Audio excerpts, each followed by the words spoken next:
आप देख रहे हैं नेट्रिक न्यूज, साहस सच कहने का।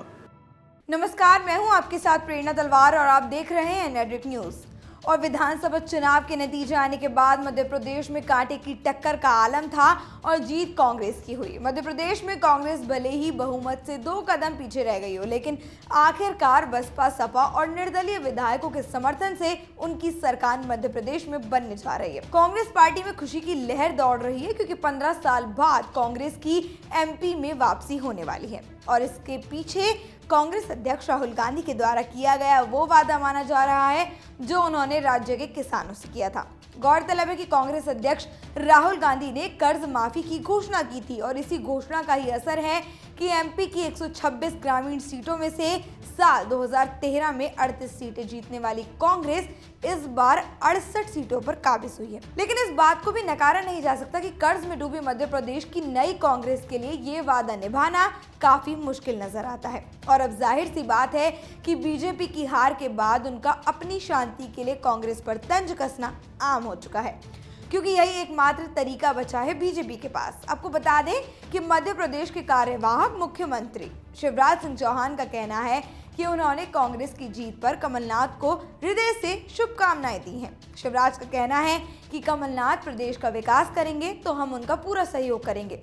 इतना ही नहीं, उन्होंने ये तक कहा है कि हम पहले दिन से गालियां भी नहीं देंगे, लेकिन अगर वचन पत्र के वादे नहीं निभाए गए तो भाजपा प्रखर आंदोलन करेगी। शिवराज की इस बात से साफ होता है कि कहीं ना कहीं जीत के बाद अब कांग्रेस की मुश्किलें बढ़ने वाली हैं, क्योंकि मध्य प्रदेश की नई कांग्रेस कर्ज में डूबी हुई है। ऐसे में कर्ज माफी करना उनके लिए नामुमकिन सा है। विधानसभा चुनाव में भले ही बीजेपी की जीत ना हुई हो, लेकिन लगता है कि इसके बाद भी बीजेपी का घमंड चूर नहीं हुआ है और यही वजह है कि वो अभी भी लोकसभा चुनाव की तैयारियां करने में पीछे नहीं हट रही है। इसका सीधा सा उदाहरण हम आपको बताते हैं। दरअसल शिवराज ने कहा है कि कमलनाथ की शपथ लेने के बाद वो उनसे मिलने जाएंगे और उनसे आग्रह करेंगे कि भाजपा सरकार धान खरीदी में किसानों को हो रही परेशानी पर उनको दूर करने के लिए जनहितैषी योजनाएं जो पहले से चला रही थी उनको जारी रख सके।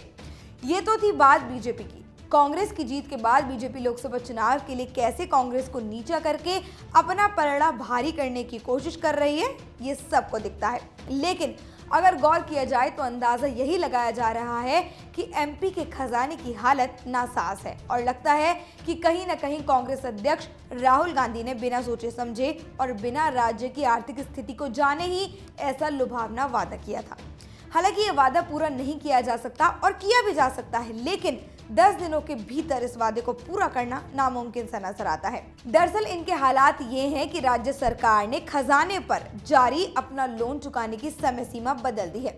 सरकार के पिछले 3 महीने में विधानसभा चुनावों में बीत चुके थे। ऐसे में नई सरकार को अक्टूबर, नवंबर और दिसंबर में दिए गए लोन की 3 किश्तों को भी चुकाना है। वित्त विभाग के आंकड़ों के मुताबिक एमपी राज्य सरकार पर 1,60,871.9 करोड़ का कर्ज है, जो कि इन 3 महीनों की किश्तें मिलाकर 1,87,336.39 करोड़ रुपए हो चुका है। आपको बता दें कि किसान कर्ज माफी का विरोध करने वालों में रिजर्व बैंक के पूर्व गवर्नर उर्जित पटेल समेत डिप्टी गवर्नर एस मुंदड़ा भी शामिल थे।